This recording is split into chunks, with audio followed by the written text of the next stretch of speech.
Akashvani Hassan FM 102.2 megahertz.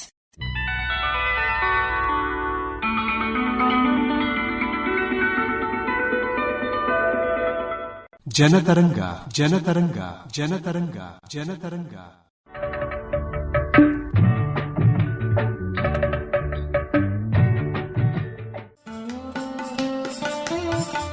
ಕೇಳುಗರಿಗೆಲ್ಲ ನಮಸ್ಕಾರ. ನಿಮಗೆಲ್ಲ ಇಂದಿನ ಜನತರಂಗ ಕಾರ್ಯಕ್ರಮಕ್ಕೆ ಆತ್ಮೀಯ ಸ್ವಾಗತ. ಕೇಳುಗರೆ, ಈ ಕಾರ್ಯಕ್ರಮದಲ್ಲಿ ಕೇಳೋಣ ಆಹಾರ ತಜ್ಞರಾಗಿರುವ ಹಾಸನ ಜಿಲ್ಲೆ ಅರಕಲಗೂಡು ತಾಲೂಕು ಮಲ್ಲಿಪಟ್ಟಣದ ಪ್ರದೀಪಾ ಎಂಎಲ್ ಅವರೊಂದಿಗಿನ ಮುಂದುವರೆದ ಸಂದರ್ಶನ. ಸಂದರ್ಶಕರು ಸುಜಾತಾ ಎಫ್ ತಳವಾರ್. ನಮ್ಮ ಎಲ್ಲ ಕೇಳುಗರಿಗೆ ನಮಸ್ಕಾರ. ಇಂದಿನ ಜನತರಂಗ ಕಾರ್ಯಕ್ರಮಕ್ಕೆ ನಿಮ್ಮೆಲ್ಲರಿಗೂ ಸ್ವಾಗತ. ಸ್ನೇಹಿತರೆ, ಕಳೆದ ವಾರ ನೀವು ಆಹಾರ ತಜ್ಞರಾಗಿರುವಂತಹ ಪ್ರದೀಪ್ ಎಂಎಲ್ ಅವ್ರ ಜೊತೆಗೆ ಮಾತಾಡ್ತಾ ಇದ್ದಂತಹ ಮಾತುಗಳನ್ನು ಕೇಳಿಸ್ಕೊಂಡಿದ್ದೀರಿ. ಅದರ ಮುಂದುವರೆದ ಭಾಗವಾಗಿ ಇವತ್ತು ಬದಲಾದ ಜೀವನ ಶೈಲಿಯಿಂದ ಸಾಕಷ್ಟು ಕಾಯಿಲೆಗಳು ಬರ್ತಾ ಇದೆ, ಅದನ್ನ ಬರ್ದಂಗೆ ತಡೆಗಟ್ಟಬಹುದು ಅಥವಾ ನಿಯಂತ್ರಣದಲ್ಲಿ ಇಟ್ಕೋಬಹುದು ಅಥವಾ ಮುಂದೂಡಬಹುದು ಅಂತ ಹೇಳ್ತಾ ಇದ್ರು. ವಿಶೇಷವಾಗಿ PCOD, PCOS ಮತ್ತೆ ಡಯಾಬಿಟಿಸ್ ಇದ್ರ ಬಗ್ಗೆ ಮಾತಾಡಬಹುದು ಅಂತ ಅನ್ಸುತ್ತೆ. ಈಗ ಅದನ್ನ ಮಾತಾಡಿ ಆಮೇಲೆ ಒಬೆಸಿಟಿ ಬಗ್ಗೆ ಮಾತಾಡೋಣ. ಮತ್ತೆ ಹೈಪರ್ ಟೆನ್ಷನ್, ಸ್ಟ್ರೆಸ್ ರಿಲೇಟೆಡ್ ಏನೇನಿದೆ ಅದನ್ನೆಲ್ಲ ಹೇಗೆ ಒಬ್ಬ ಮನುಷ್ಯನಾಗಿ ಸುಖವಾಗಿ ಸಂತೋಷವಾಗಿ ಬದುಕಬೇಕು ಅಂದ್ರೆ ಇವ್ಯಾವ ಕಾಯಿಲೆ ಇಲ್ಲದೆ ಇದ್ರೂ ಹೇಗೆ ನಮ್ಮ ಜೀವನ ಶೈಲಿ ಮತ್ತೆ ಆಹಾರ ಪದ್ಧತಿ ಇರಬೇಕು ಅನ್ನೋದನ್ನ ಮಾಹಿತಿ ಮಾಡ್ಕೊಳ್ಳೋಣ. ನಮಸ್ತೆ ಮೇಡಮ್.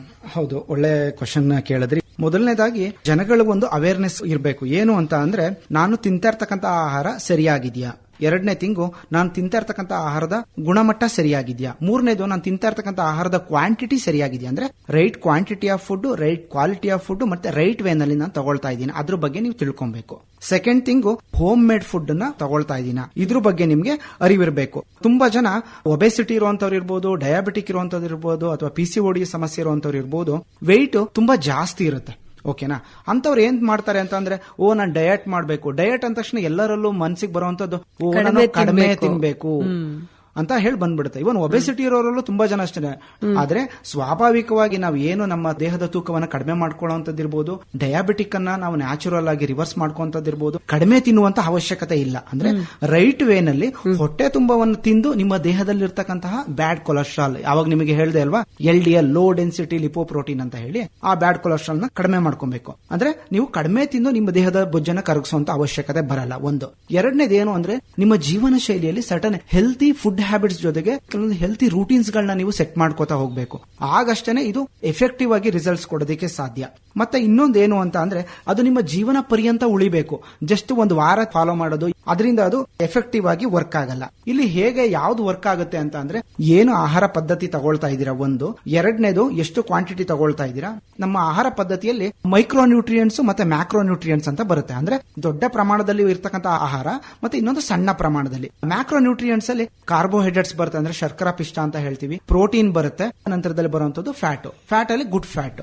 ಮೈಕ್ರೋ ನ್ಯೂಟ್ರಿಯೆಂಟ್ಸ್ ಅಂತಂದ್ರೆ ವೈಟಮಿನ್ಸ್ ಅಲ್ಲಿ ವೈಟಮಿನ್ A ಇದೆ, D ಇದೆ, E ಇದೆ, K ಇದೆ, ವೈಟಮಿನ್ B12 ಇದೆ, B ಕಾಂಪ್ಲೆಕ್ಸ್ ಅಂತ ಹೇಳ್ತೀವಿ ಅದರಲ್ಲಿ ಬರುವಂತದ್ದನ್ನ. ಮತ್ತೆ ಮಿನರಲ್ಸ್ ಗಳು ಬರುತ್ತೆ. ಮಿನರಲ್ಸ್ ಅಲ್ಲಿ calcium, phosphorus, iron, magnesium, potassium ನಮ್ಮ ದೇಹಕ್ಕೆ ಕೆಲವೊಂದು ಮುಖ್ಯವಾಗಿ ಬೇಕಾಗಿರುತ್ತೆ. ಇವೆಲ್ಲವೂ ಕೂಡ ಸಮ ಪ್ರಮಾಣದಲ್ಲಿ ನಮ್ಮ ದೇಹಕ್ಕೆ ಬೇಕು. ಈಗಿನ ಜನಸಂಖ್ಯೆಯಲ್ಲಿ ಏನ್ ಮಾಡ್ತಾರೆ, ಇಂಡಿಯಾ ಈಸ್ ನಂಬರ್ 2 ಇದೆ ಒಬೆಸಿಟಿಯಲ್ಲಿ ಓವರ್ ಆಲ್ ವರ್ಲ್ಡ್ ಅಲ್ಲಿ. ಇನ್ ಫ್ಯೂಚರ್ ಅಲ್ಲಿ ನಂಬರ್ 1 ಆಗೋದ್ರಲ್ಲಿ ಸಂಶಯನೇ ಇಲ್ಲ. ಯಾಕೆ ಅಂತ ಅಂದ್ರೆ, ಆಲ್ರೆಡಿ ಈಗ ಇಂಡಿಯಾದಲ್ಲಿರ್ತಕ್ಕಂತಹ ಜನಸಂಖ್ಯೆನಲ್ಲಿ ಪ್ರತಿಯೊಬ್ಬರೂ ಕೂಡ ಆಹಾರ ಪದ್ಧತಿ ಶೈಲಿಯಲ್ಲಿ ಕಂಪ್ಲೀಟ್ಲಿ ಕಾರ್ಬೋಹೈಡ್ರೇಟ್ಸ್ ರಿಚ್ ಫುಡ್ ಗೆ ಅಡಿಕ್ಟ್ ಆಗಿದ್ದಾರೆ. ಯಾವುದು ಕಾರ್ಬೋಹೈಡ್ರೇಟ್ ರಿಚ್ ಫುಡ್ಸ್ ಅಂತ ಅಂದ್ರೆ, ಮೈದಾ ಉತ್ಪನ್ನಗಳು, ರಿಫೈನ್ಡ್ ಆಟಾ ಅಂತ ಬರುತ್ತೆ, ಅದನ್ನ ನೀವು ಕಂಪ್ಲೀಟ್ ಆಗಿ ನಿಲ್ಲಿಸಬೇಕು. ಎರಡನೇದು, ಜಂಕ್ ಫುಡ್ಗಳು. ಜಂಕ್ ಫುಡ್ ಅಂದ ತಕ್ಷಣ ಬರೀ ಪಾನಿಪುರಿ, ಗೋಬಿ ಮಂಚೂರಿ ಅಷ್ಟೇನಾ? ಇಲ್ಲ.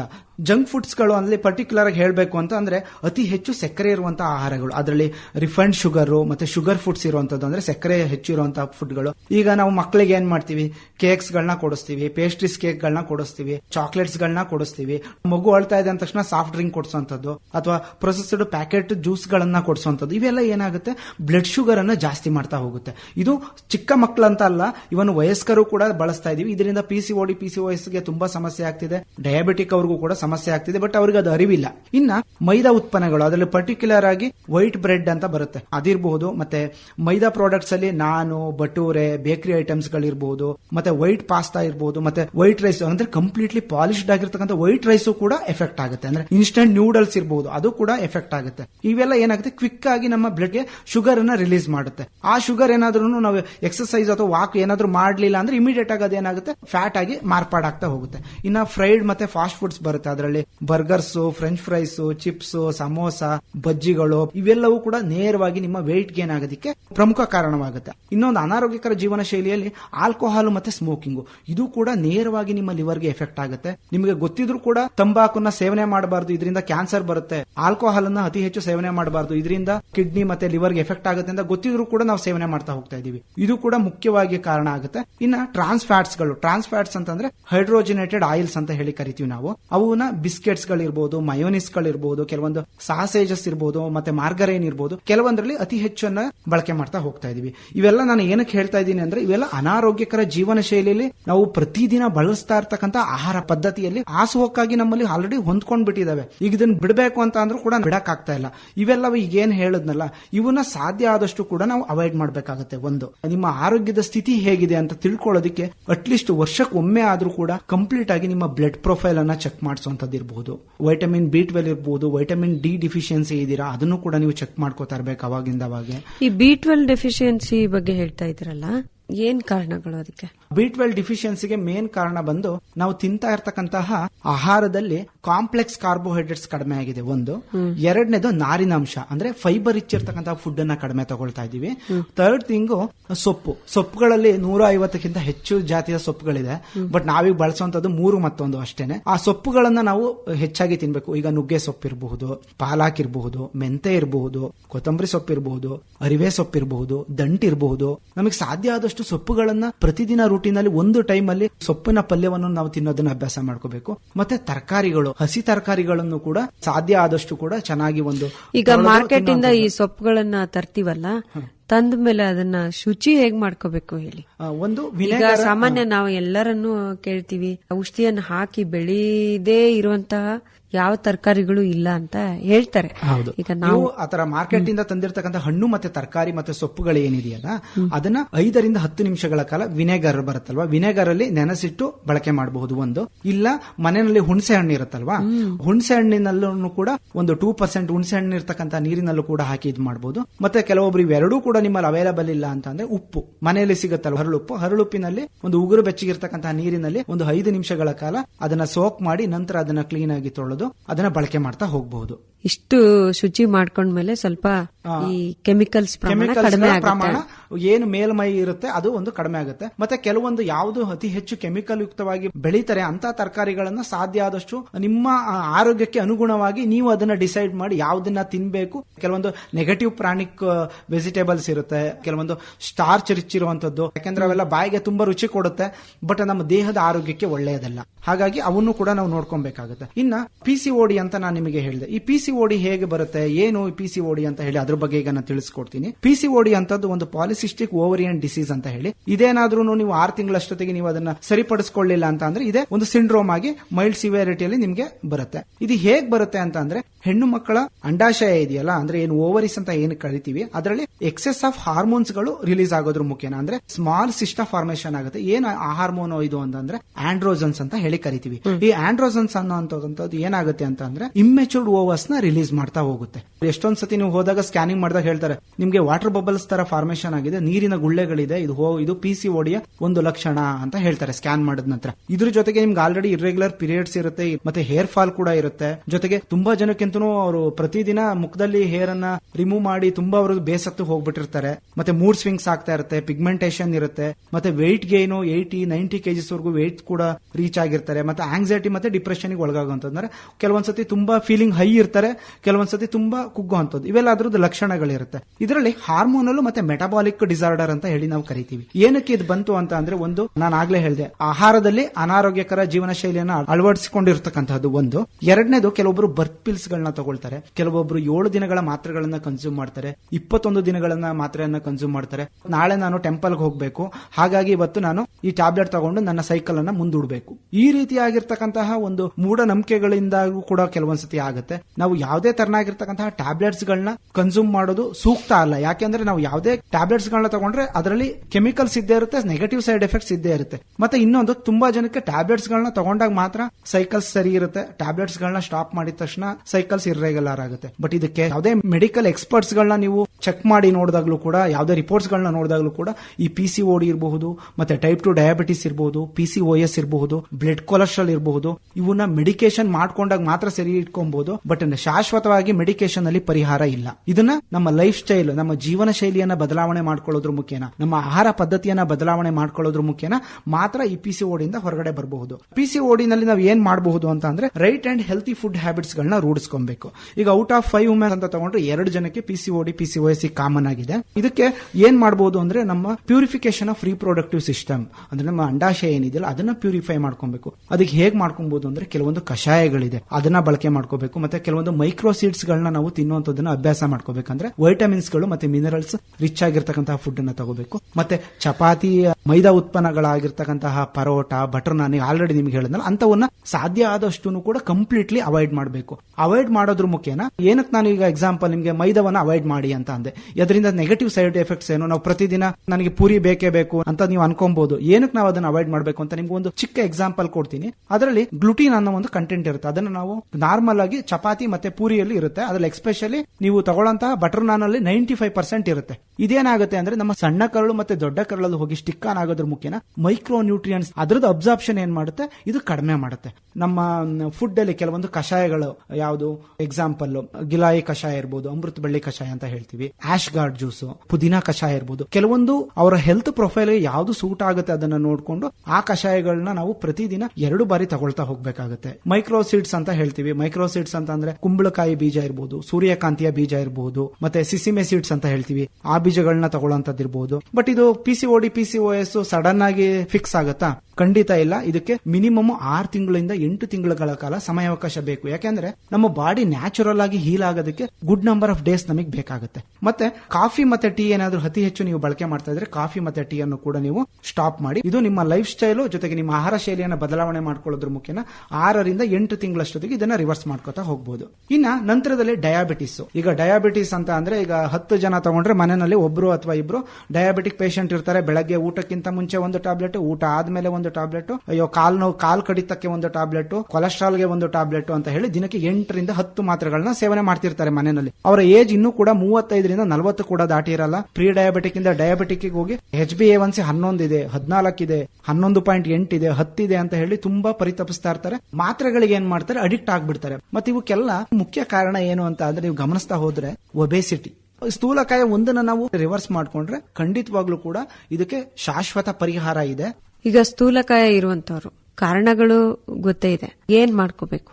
ಸ್ಥೂಲಕಾಯ ಇರ್ತಕ್ಕಂಥವ್ರು ಒಂದು ಅನಾರೋಗ್ಯಕರ ಜೀವನ ಶೈಲಿ ಅಂತಂದ್ರೆ ಸೆಡೆಂಟರಿ ಲೈಫ್ ಸ್ಟೈಲ್ ಅಲ್ಲಿ ಇರ್ತಾರೆ ಜಾಸ್ತಿ. ನಮ್ಮ ದೇಹಕ್ಕೆ ಪ್ರತಿದಿನ ಒಂದು 20 ರಿಂದ 30 ನಿಮಿಷಗಳ ಕಾಲ ಬಾಡಿ ಮೂವ್ಮೆಂಟ್ ಇರಬೇಕು. ಅಂದ್ರೆ ಒಂದು ಎಕ್ಸರ್ಸೈಸ್ ಅಥವಾ ಒಂದು ವ್ಯಾಯಾಮ ಅಥವಾ ಒಂದು ನ್ಯಾಚುರಲ್ ಆಗಿ ವಾಕ್ ಮಾಡುವಂತದ್ದು ಇರಬೇಕು. ಅದನ್ನ ಫಸ್ಟ್ ನಾವು ರೂಢಿಸ್ಕೊಬೇಕು. ಆಹಾರ ಸೇವನೆಯಲ್ಲಿ ನಾನು ಏನು ಲೈಫ್ ಸ್ಟೈಲ್ ಡಿಸೀಸಸ್ಗೆ ಏನ್ ತಿನ್ಬಾರ್ದು ಅಂತ ನಾನು ಹೇಳಿದೆ. ಅಂದ್ರೆ ಜಂಕ್ ಫುಡ್ ಇರಬಹುದು, ಅತಿ ಹೆಚ್ಚು ಕಾರ್ಬೋಹೈಡ್ರೇಟ್ಸ್ ರಿಚ್ ಇರ್ತಕ್ಕಂಥ ಫುಡ್ಸ್ ಗಳಿರಬಹುದು. ಇವನ್ನ ನೀವೇನ್ ಮಾಡ್ಬೇಕಾಗತ್ತೆ, ಸಾಧ್ಯ ಆದಷ್ಟು ಕೂಡ ನಿಮ್ಮ ಜೀವನ ಶೈಲಿಯಿಂದ ಅದನ್ನ ಹೊರಗಡೆ ತೆಗೆದಿಡಿ.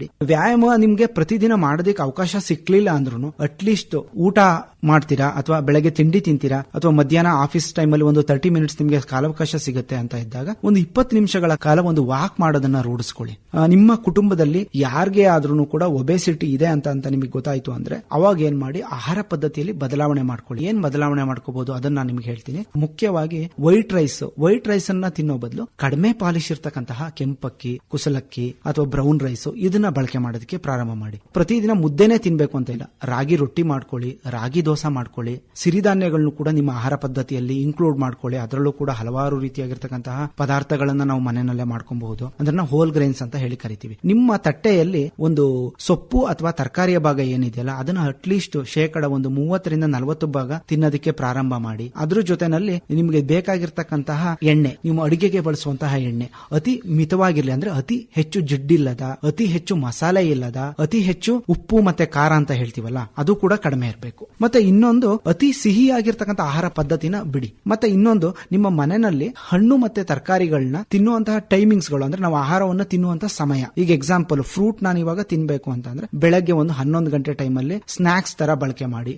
ಬಾಳೆಹಣ್ಣು ಇರ್ಬೋದು, ಬಾಳೆಹಣ್ಣಲ್ಲಿ ಪಚ್ಚ ಬಾಳೆಹಣ್ಣು ಸೂಕ್ತ ಅಲ್ಲ, ಚುಕ್ಕಿ ಬಾಳೆ ಮತ್ತೆ ಏಲಕ್ಕಿ ಬಾಳೆ ಸೂಕ್ತ. ಯಾರು ಒಬೆಸಿಟಿ ಇರ್ತೀರಾ ಅಂತವ್ರಿಗೆ. ಫುಡ್ ಅಲ್ಲಿ ಕೂಡ ನಾವು ತಗೊಳ್ಳೋಂಥದ್ದು ಒಂದು 3 ತರ ಮೆಥಡ್ ಇದೆ. ಸಾತ್ವಿಕ ಆಹಾರ, ರಾಜಸಿಕ ಆಹಾರ ಮತ್ತೆ ತಾಮಸಿಕ ಆಹಾರ ಅಂತ ಇದೆ. ಅದರಲ್ಲಿ ನಾವು ದಿನಕ್ಕೆ ಏನು ಆಹಾರ ಪದ್ಧತಿಯನ್ನು ಅನುಸರಿಸ್ತಾ ಇದೀವಿ ಅದು ನಿಮ್ಮ ಒಬೆಸಿಟಿಯನ್ನು 80% ಕಡಿಮೆ ಮಾಡ್ತಾ ಬರುತ್ತೆ. ನಾವು ಹೆವಿ ವರ್ಕೌಟ್ಸ್ ಮಾಡಿದಾಗ ಏನಾಗುತ್ತೆ, ನಮಗೆ ದೇಹದಲ್ಲಿ ಕ್ಯಾಲರೀಸ್ ಡಿಫಿಸಿಟ್ ಆಗುತ್ತೆ. ಅದಾದ ನಂತರ ನಮಗೆ ಹಸುವು ಏನಾಗುತ್ತೆ, ಅದ್ರ ದುಪ್ಪಟ್ಟಿರುತ್ತೆ, ನಾವು ಇನ್ನೂ ಜಾಸ್ತಿ ತಿನ್ಬಿಡ್ತೀವಿ. ಹಾಗಾಗಿ ಯಾರು ನೀವು ನಿಮ್ಮ ತೂಕವನ್ನ ಕಡಿಮೆ ಮಾಡ್ಕೋಬೇಕು ಅಂತ ಅನ್ಕೊಂಡಿದ್ದೀರಾ ಅವರು ಈಗ ನಾನು ಹೇಳಿರ್ತಕ್ಕಂತಹ ತರಕಾರಿಗಳು, ಹಣ್ಣು, ಸೊಪ್ಪು, ಈವ್ನಿಂಗ್ ಟೈಮ್ ಮತ್ತೆ ಇದರಲ್ಲಿ ಸ್ನಾಕ್ಸ್ ಗಳಾಗಿ ಹಣ್ಣನ್ನ ಬಳಕೆ ಮಾಡಿ. ಅದ್ರ ಜೊತೆಗೆ ನೀರು ಕುಡಿಯೋದು. ಪ್ರತಿದಿನ 2.5 ರಿಂದ 3 ಲೀಟರ್ ಅನ್ನ ನೀರನ್ನ ಕನ್ಸ್ಯೂಮ್ ಮಾಡಿ. ಈಗ ನೀವೇನಾದ್ರು ಚಿಕ್ಕ ಮಕ್ಕಳು ಅಂತ ಅಂದ್ರೆ ನಾವು ಅವರಿಗೆ 2 ಲೀಟರ್ ಅನ್ನ ಸಜೆಸ್ಟ್ ಮಾಡ್ತೀವಿ. ಇನ್ನು ಏಜ್ ಆಗಿರ್ತಕ್ಕಂತಹ ಅವರ ಬಾಡಿ ವೇಟ್ ಏನಿರುತ್ತೆ ಅದನ್ನ ನೋಡ್ಕೊಂಡು 2.5 ರಿಂದ 3 ಲೀಟರ್ ನ ಕುಡಿಬೇಕು. ಮತ್ತೆ ಈ 3 ಲೀಟರ್ ಏನ್ ಹೇಳದ್ನಲ್ಲ ಅದು ನಿಮ್ಮ ಮಜ್ಜಿಗೆಯನ್ನ ಹೊರತುಪಡಿಸಿರ್ಬೇಕು, ಎಳನೀರನ್ನ ಹೊರತುಪಡಿಸಿರ್ಬೇಕು. ಯಾವುದೇ ತರನಾಗಿರ್ತಕ್ಕಂತಹ ಡ್ರಿಂಕ್ಸ್ ಗಳನ್ನ ನೀವು ಕುಡಿತಿರಲ್ಲ ಅದನ್ನ ಹೊರತುಪಡಿಸಿ, ಕಾಫಿ ಟೀ ಎಲ್ಲ ಏನಾದ್ರು ಕುಡಿತಾ ಇದ್ರೆ ಅವನ್ನ ಹೊರತುಪಡಿಸಿ ಈ ನೀರು ನಾನು ಹೇಳಿರ್ತಕ್ಕಂಥದ್ದು 2.5 ರಿಂದ 3 ಲೀಟರ್ ನೀರನ್ನ ತಗೋಬೇಕು. ಮನೆಯಲ್ಲಿ ಧಾನ್ಯಗಳನ್ನ ಬಳಕೆ ಮಾಡುವಂತದ್ದು ಅಂದ್ರೆ ಕಾಳುಗಳು, ಬೇಳೆ ಕಾಳುಗಳು, ಹೆಸರು ಕಾಳು ಇರಬಹುದು, ಅದನ್ನ ಕೂಡ ನಮ್ಮ ಆಹಾರದಲ್ಲಿ ರಾತ್ರಿ ಊಟದಲ್ಲಿ ಇದ್ ಮಾಡಿ. ಇನ್ನು ಯಾರು ನಾನ್ ವೆಜಿಟೇರಿಯನ್ ಇರ್ತೀರಾ ಅವರು ಕೆಂಪು ಮಾಂಸವನ್ನ ಕಡಿಮೆ ಮಾಡಿ ಬಿಳಿ ಮಾಂಸಕ್ಕೆ ಹೋಗಿ. ಬಿಳಿ ಮಾಂಸ ಯಾವುದು? ಮೀನು. ಏನಕ್ಕೆ ಮೀನನ್ನ ಹೇಳ್ತಾ ಇದ್ದೀನಿ ಅಂತ ಅಂದ್ರೆ ಅದರಲ್ಲಿ ಒಮೆಗಾ 3 ಫ್ಯಾಟಿ ಆಸಿಡ್ಸ್ ಜಾಸ್ತಿ ಇರುತ್ತೆ. ಚಿಕನ್, ಹೌದು, ಚಿಕನ್ ಕೂಡ ನೀವು ತಗೋಬಹುದು. ಚಿಕನ್ ಅಲ್ಲಿ ಸಾಧ್ಯ ಆದ್ರೆ ನಿಮ್ಗೆ ಏನಾದ್ರು ಅವೈಲಬಿಲಿಟಿ ಇದ್ರೆ, ನಾಟಿ ಕೋಳಿ ಏನಾದ್ರು ಅವೈಲಬಲ್ ಇದ್ರೆ ಸಾಂಬಾರಲ್ಲಿ ಬಳಕೆ ಮಾಡ್ಕೊಂಡು ಉಪಯೋಗಿಸಿ. ಮತ್ತೆ ಎಣ್ಣೆಯಲ್ಲಿ ಕರೆದಿರ್ತಕ್ಕಂತಹ ಕಬಾಬ್ಗಳಾಗಿರ್ಬೋದು ಅಥವಾ ಎಣ್ಣೆಯಲ್ಲಿ ಕರೆದಿರ್ತಕ್ಕಂತಹ ಫಿಶ್ ಐಟಮ್ಸ್ ಗಳಾಗಿರ್ಬೋದು ಅವನ್ನ ಬಳಕೆ ಮಾಡಬೇಡಿ. ಯಾರು ಸ್ಥೂಲಕಾಯಿ ಇರ್ತೀರ ಅವರು ಅವನ್ನ ಸಾಂಬಾರ್ನಲ್ಲಿ ಬಳಕೆ ಮಾಡಿ ಉಪಯೋಗಿಸಿ. ನೀವು ಪ್ರತಿದಿನ ಊಟ ಮಾಡುವಂತ ಸಮಯ, ತಿಂಡಿಯ ಸಮಯ ಏನಿದೆಯಲ್ಲ ಅದು ಬೆಳಗ್ಗೆ 7:30 ರಿಂದ 8 ಗಂಟೆ ಒಳಗಡೆ ಮುಗಿಸ್ಕೊಳ್ಳಿ. ಅದಾದ ನಂತರ ಮಧ್ಯಾಹ್ನದ ಊಟ 12:30 ರಿಂದ 1:30 ಒಳಗಡೆ ಮಧ್ಯಾಹ್ನದ ಊಟವನ್ನ ಮುಗಿಸಿ. ರಾತ್ರಿ ಊಟ ಸಂಜೆ 7:30 ಅಷ್ಟೊತ್ತಿಗೆ ರಾತ್ರಿ ಊಟವನ್ನ ಮುಗಿಸಿ. ಮತ್ತೆ ಊಟ ಮುಗಿಸಿದ ಕೂಡಲೇ ಹೋಗಿ ನೀವು ಮಲಗಬಾರ್ದು. ಅಟ್ಲೀಸ್ಟ್ ಒಂದು 20 ನಿಮಿಷಗಳ ಕಾಲ ವಾಕ್ ಮಾಡಬೇಕು. ಮತ್ತೆ ನಿಮ್ಮ ಆಹಾರದ ಸಮಯಕ್ಕಿಂತ ಮಲಗೋ ಟೈಮಿಂಗ್ಸ್ಗೂ ಒಂದು 2 ಅವರ್ ಟೈಮ್ ಇರಬೇಕು. ಯಾಕೆಂದ್ರೆ ನಾವು ಊಟ ಏನ್ ತಗೊಂಡಿರ್ತೀವಿ ಅದು ಇಮಿಡಿಯೇಟ್ ಆಗಿ ಗ್ಲೂಕೋಸ್ ಆಗಿ ನಮ್ಮ ಬ್ಲಡ್ ಗೆ ರಿಲೀಸ್ ಆಗೋದ್ರಿಂದ ನಮಗೆ ಎಫೆಕ್ಟ್ ಆಗುತ್ತೆ. ಇದು ಒಂದು. ಮತ್ತೆ ಒಬೆಸಿಟಿ ಇರುವಂತವರು ಒಂದು ಸ್ವಲ್ಪ ಆಲೂಗೆಡ್ಡೆ, ಯಾಕೆಂದ್ರೆ ಅದರಲ್ಲಿ ಸ್ಟಾರ್ಚ್ ಜಾಸ್ತಿ ಇರುತ್ತೆ. ಇನ್ನ ನೆಗೆಟಿವ್ ಪ್ರಾಣಿಕ್ ಫುಡ್ ಅಂತ ಹೇಳಿ ಬ್ರಿಂಜಾಲ್ ಹೇಳಿ ಕರಿತೀವಿ, ಅದನ್ನ ನೀವು ಸ್ವಲ್ಪ ಕಡಿಮೆ ಮಾಡ್ಕೊಳ್ಳಿ. ಅಂದ್ರೆ ವಾರದಲ್ಲಿ ಅಥವಾ ತಿಂಗಳಲ್ಲಿ 1 ಬಾರಿ ಅಷ್ಟೇ ಬಳಕೆ ಮಾಡಿ. ಇವೆರಡನ್ನ ನೆಗೆಟಿವ್ ಪ್ರಾಣಿಕ್ ಫುಡ್ ಅಂತೀವಿ. ಇನ್ನು ಅದನ್ನ ಹೊರತುಪಡಿಸಿದ್ರೆ ನಿಮ್ಗೆ ಸೀಸನಲ್ ಸಿಗುವಂತ ಹಣ್ಣುಗಳು ಅಂದ್ರೆ ಎಸ್ಪೆಷಲಿ ಸ್ವದೇಶಿ ಹಣ್ಣುಗಳು, ನೇರಳೆ ಹಣ್ಣಿರಬಹುದು, ಸೀಬೆ ಹಣ್ಣಿರಬಹುದು, ಕಿತ್ತಳೆ ಇರಬಹುದು, ಮೋಸಂಬಿ ಹಣ್ಣಿರಬಹುದು, ಪುಟ್ಟಬಾಳೆ ಹಣ್ಣಿರಬಹುದು, ಪಪ್ಪಾಯ ಹಣ್ಣು ಫುಲ್ ಹಣ್ಣಾದ್ಮೇಲೆ ತಿನ್ನುವಂತದ್ದಲ್ಲ, ಒಂದು ಮೀಡಿಯಂ ಆಗಿ ಹಣ್ಣಾಗ ತಿನ್ನೋದ್ರಿಂದ ಏನಾಗುತ್ತೆ ಅಂತಂದ್ರೆ ಅದರಲ್ಲಿ ನಮ್ಮ ಬ್ಲಡ್ ಗೆ ರಿಲೀಸ್ ಆಗೋ ಗ್ಲೂಕೋಸ್ ಲೆವೆಲ್ ಸ್ವಲ್ಪ ಕಂಪ್ಯಾರಿಟಿವ್ಲಿ ಕಡಿಮೆ ಇರುತ್ತೆ. ಆಯ್ತಾ. ತರಕಾರಿಗಳಿಗೆ ಬಂತು ಅಂದ್ರೆ ಕ್ಯಾರೆಟ್, ಸೌತೆಕಾಯಿ, ಹೀರೆಕಾಯಿ ಹೇಳ್ತೀವಿ, ಬೆಂಡೆಕಾಯಿ ಹೇಳ್ತೀವಿ, ಇವೆಲ್ಲವೇನಿದಾವಲ್ಲ ತುಂಬಾ ಒಳ್ಳೇದು. ಮತ್ತೆ ಬೂದುಗುಂಬಳ ಇವನ್ನ ನೀವು ಜಾಸ್ತಿ ಬಳಸ್ತಾ ಹೋಗಿ. ಏನಕ್ಕೆ ಅಂತ ಅಂದ್ರೆ ಇವರಲ್ಲಿ ನಾರಿನಾಂಶ ಜಾಸ್ತಿ ಇರುತ್ತೆ. ನಿಮ್ಮ ದೇಹಕ್ಕೆ ಏನು ನೀವು ಒಬೆಸಿದ್ದೀರಾ ನಿಮ್ಮ ತೂಕವನ್ನ ಕಡಿಮೆ ಮಾಡೋದಕ್ಕೆ ಇವು ಹೆಲ್ಪ್ ಮಾಡುತ್ತೆ. ಸೀಕ್ವೆನ್ಸ್ ಕೂಡ ತುಂಬಾ ಮ್ಯಾಟರ್ ಆಗುತ್ತೆ. ಒಂದು ಸಲಾಡ್ಸ್ ಗಳನ್ನ ಮೊದಲನೇದಾಗಿ ನಾವು ತಗೊಬೇಕು. ಅದಾದ ನಂತರ ಸೊಪ್ಪಿನ ಪಲ್ಯ, ತರಕಾರಿ ಪಲ್ಯ ಇದ್ರೆ ತರಕಾರಿ ಪಲ್ಯಗಳು. ಅದಾದ ನಂತರ ನಮ್ಮ ಹೋಲ್ ಗ್ರೈನ್ ಮೀಲ್ ಏನಿದೆಯಲ್ಲ ಅದನ್ನ ನಾವು ಬಳಕೆ ಮಾಡ್ತಾ ಹೋಗ್ಬೇಕಾಗುತ್ತೆ. ಯಾಕೆಂದ್ರೆ ನಾವು ಯಾವ ಸೀಕ್ವೆನ್ಸ್ ಅಲ್ಲಿ ಆಹಾರ ಪದ್ಧತಿನ ಅನುಸರಿಸ್ತಾ ಇದೀವಿ ಅದು ಕೂಡ ತುಂಬಾ ಮುಖ್ಯ ಆಗುತ್ತೆ. ಇವಾಗ ನಾನು ನಿಮ್ಗೆ ಹೇಳಿರ್ತಕ್ಕಂಥದ್ದು ಒಂದು ಪ್ರತಿದಿನ ಅಟ್ಲೀಸ್ಟ್ ಒಂದು 20 ರಿಂದ 40 ನಿಮಿಷ ವಾಕ್ ಮಾಡೋದನ್ನ ರೂಢಿಸ್ಕೊಳ್ಳಿ, ಹಣ್ಣುಗಳನ್ನ ಸೇವನೆ ಮಾಡೋದನ್ನ ರೂಢಿಸ್ಕೊಳ್ಳಿ.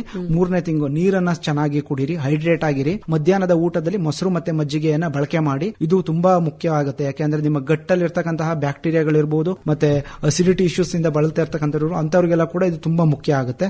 ಯಾವುದೇ ಒಬ್ಬ ಆಹಾರ ತಜ್ಞರಾಗಿರಬಹುದು ಅಥವಾ ತಜ್ಞ ವೈದ್ಯರಾಗಿರಬಹುದು, ಕೆಲವು ಟೆಸ್ಟ್ಗಳನ್ನು ಮಾಡಿನೇ ಅವ್ರಿಗೆ ಮಾತ್ರೆಗಳು ಬೇಕಾ ಬೇಡವಾ, ಆಹಾರ ಪದ್ಧತಿನಲ್ಲಿ ಸರಿ ಮಾಡಬಹುದಾ ಸರಿ ಆಗಲ್ವಾ ಅನ್ನೋದನ್ನ ತಜ್ಞರು ಮಾತ್ರ ನಿರ್ಧಾರ ಮಾಡ್ತಾರೆ. ಅವರವರೇ ನೋಡಿ ಅವರವರೇ ತಗೊಳ್ಳೋದ್ರಿಂದ ಆರೋಗ್ಯಕ್ಕೆ ಏನಾದ್ರೂ ತೊಂದರೆಗಳು ಸಹ ಆಗಬಹುದು. ಹಾಗಾಗಿ ನಿಮ್ಗೇನಾದ್ರು ತೊಂದರೆಗಳಿದ್ದಲ್ಲಿ ನೀವು ತಜ್ಞರನ್ನೇ ಮಾತ್ರ ಭೇಟಿ ಆಗಬಹುದು. ಆಹಾರ ತಜ್ಞರಿರ್ಬೋದು ಅಥವಾ ತಜ್ಞ ವೈದ್ಯರಿರ್ಬೋದು, ಅವರನ್ನ ಭೇಟಿ ಮಾಡಬಹುದು. ನಾವೇ ನಿರ್ಧರಿಸಿ ಯಾವುದೇ ಔಷಧೋಪಚಾರಗಳನ್ನ ಮಾಡ್ಕೊಳ್ಳೋ ಹಾಗಿಲ್ಲ. ಈಗ ಇಷ್ಟೊತ್ತು ನೀವು ಯಾವ ತರದ ಆಹಾರ ಪದ್ಧತಿಯನ್ನ ಅಳವಡಿಸಿಕೊಳ್ಳೋದ್ರಿಂದ ಯಾವ್ಯಾವ ಕಾಯಿಲೆಗಳನ್ನ ನಾವು ಸರಿ ಮಾಡ್ಕೊಳ್ಳಬಹುದು ಅಥವಾ ನಿಯಂತ್ರಣದಲ್ಲಿ ಇಟ್ಕೊಳ್ಬಹುದು ಅಂತ ಹೇಳ್ತಾ ಇದ್ರಿ. ಅದೆಲ್ಲ ಹೇಗಿರುತ್ತೆ ಪ್ರಕ್ರಿಯೆ? ಇದು ಪ್ರಕ್ರಿಯೆ ಹೇಗಿರುತ್ತೆ ಅಂತಂದ್ರೆ, ಈಗ ನೀವೇ ಒಂದು ಕ್ಲೈಂಟ್ ಅಂತ ನನಗೆ ಡಯಾಬಿಟಿಕ್ ಅಥವಾ ಒಂದು PCOD ಈಗ ಬಂದಿದ್ದೀರಾ ಅಂತ ತಿಳ್ಕೊಳ್ಳಿ. ನೀವು ಬಂದ ನಂತರದಲ್ಲಿ ಸಂಪೂರ್ಣವಾಗಿ ನಿಮ್ಮ ಡಯಟರಿ ಅಸೆಸ್ ಮಾಡಬೇಕಾಗುತ್ತೆ. ಡಯಟರಿ ಅಸೆಸ್ ಅಂತಂದ್ರೆ ನೀವು ಪ್ರಸ್ತುತವಾಗಿ ಏನು ಆಹಾರ ಪದಾರ್ಥಗಳನ್ನ ತಗೊಳ್ತಾ ಇದ್ದೀರಾ ಅದ್ರ ಬಗ್ಗೆ ಫಸ್ಟ್ ನಾವು ತಿಳ್ಕೊತೀವಿ. ಸೆಕೆಂಡ್ ಥಿಂಗ್ ಡಯಟರಿ ರೀಕಾಲು, ಹಿಂದೆ ಎಲ್ಲ ನೀವು ಆಹಾರ ಪದ್ಧತಿ ಶೈಲಿ ಹೇಗಿತ್ತು ಅದ್ರ ಬಗ್ಗೆ ತಿಳ್ಕೊತೀವಿ. ಇನ್ನ ಬಯೋಕೆಮಿಕಲ್ ಅಸೆಸ್ಮೆಂಟ್ ಅಂತ ಹೇಳ್ತೀವಿ. ಬಯೋಕೆಮಿಕಲ್ ಅಸೆಸ್ಮೆಂಟ್ ಅಂತ ಅಂದ್ರೆ ನಿಮ್ಮ ಬ್ಲಡ್ ರಿಪೋರ್ಟ್ಸ್ ಅಂದ ತಕ್ಷಣ ನಿಮ್ದು CBC ಅಂತ ಹೇಳ್ತೀವಿ. CBC ಅಂತ ಅಂದ್ರೆ ಅದರಲ್ಲಿ ಕಂಪ್ಲೀಟ್ ಆಗಿ ನಿಮ್ದು ಬ್ಲಡ್ ರಿಪೋರ್ಟ್ಸ್ ಗಳನ್ನ ತಗೊಳ್ತೀವಿ. ಯಾವ್ದಾವ್ದು ಅದರಲ್ಲಿ ನಿಮ್ಮ HbA1c ಹೇಗಿದೆ, ಫಾಸ್ಟಿಂಗ್ ಬ್ಲಡ್ ಶುಗರ್ ಹೇಗಿದೆ, ಪೋಸ್ಟ್ ಪ್ಯಾರಡನಲ್ ಯಾವ ರೀತಿ ಇದೆ, ನಿಮ್ಮ ವೈಟಮಿನ್ ಗಳ ಲೆವೆಲ್ಸ್ ಹೇಗಿದೆ, B12 ಎಷ್ಟಿದೆ, ವೈಟಮಿನ್ D ಎಷ್ಟಿದೆ, ಮತ್ತೆ ನಿಮ್ಮ ಯೂರಿಕ್ ಆಸಿಡ್ ಲೆವೆಲ್ ಹೇಗಿದೆ ನಿಮ್ಮ ಬ್ಲಡ್ ಅಲ್ಲಿ, ನೀವು ಥೈರಾಯ್ಡ್ ಇದೀರಾ, ನಿಮ್ಮ T3 T4 ಮತ್ತೆ ಥೈರಾಯ್ಡ್ ಸ್ಟಿಮ್ಯುಲೇಟಿಂಗ್ ಹಾರ್ಮೋನ್ ಎಲ್ಲ ಕೂಡ ಬ್ಯಾಲೆನ್ಸ್ಡ್ ಆಗಿದೆಯಾ, ಅದ್ರ ಜೊತೆಗೆ ನಿಮ್ಮ ಲಿಪಿಡ್ ಪ್ರೊಫೈಲ್ ಹೇಗಿದೆ, ಅದರಲ್ಲಿ ನಿಮ್ಮ ಬ್ಲಡ್ ಕೊಲೆಸ್ಟ್ರಾಲ್ ಅಲ್ಲಿ ಎಸ್ಪೆಷಲಿ ಟ್ರೈಗ್ಲಿಸರೈಡ್ಸ್ ಕಂಟೆಂಟ್ ಎಷ್ಟಿದೆ, LDL ಏನಿದೆ, HDL ಏನಿದೆ, ಅದ್ರ ರೇಷಿಯೋ ಹೇಗಿದೆ, ಸಂಪೂರ್ಣವಾಗಿ ಬ್ಲಡ್ ಪ್ರೊಫೈಲ್ ನ ನಾವು ತಗೊಂಡು ಅಧ್ಯಯನ ಮಾಡೋದನ್ನ ಬಯೋಕೆಮಿಕಲ್ ಅಸೆಸ್ಮೆಂಟ್ ಅಂತ ಹೇಳ್ತೀವಿ. ಇದನ್ನು ಕೂಡ ನಾವು ಮಾಡಬೇಕಾಗುತ್ತೆ.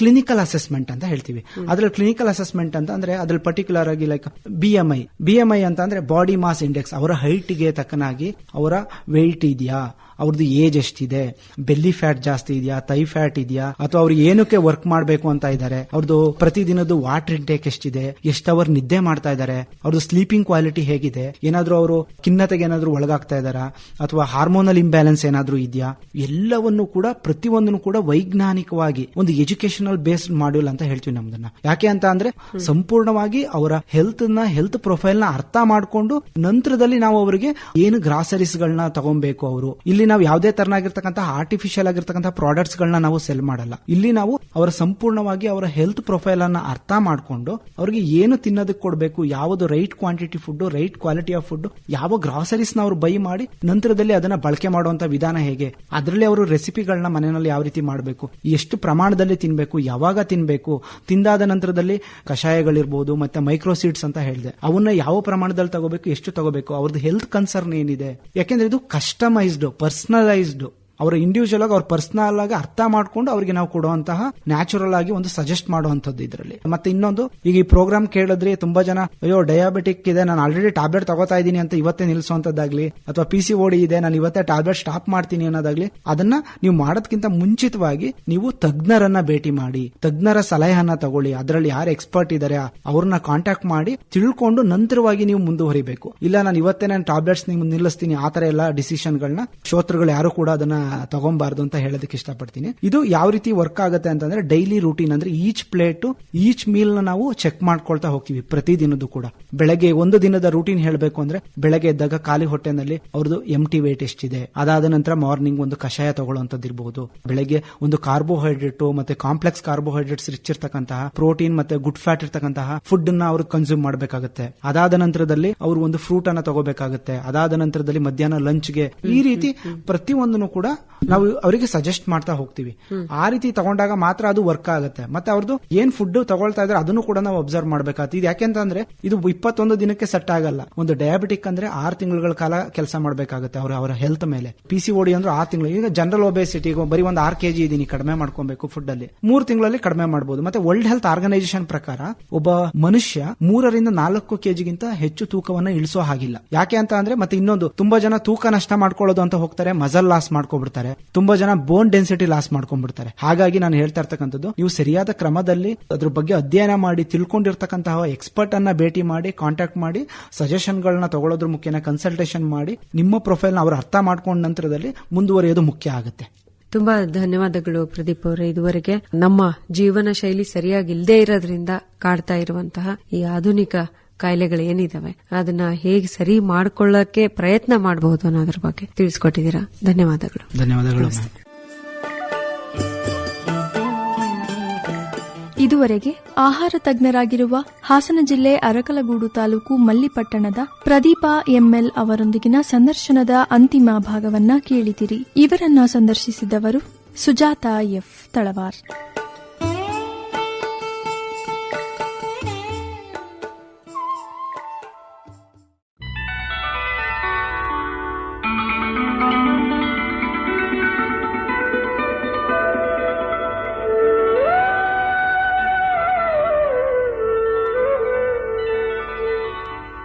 ಜನತರಂಗ ಜನತರಂಗ ಜನತರಂಗ ಜನತರಂಗ ಇದುವರೆಗೆ ಪ್ರಸಾರವಾಯಿತು.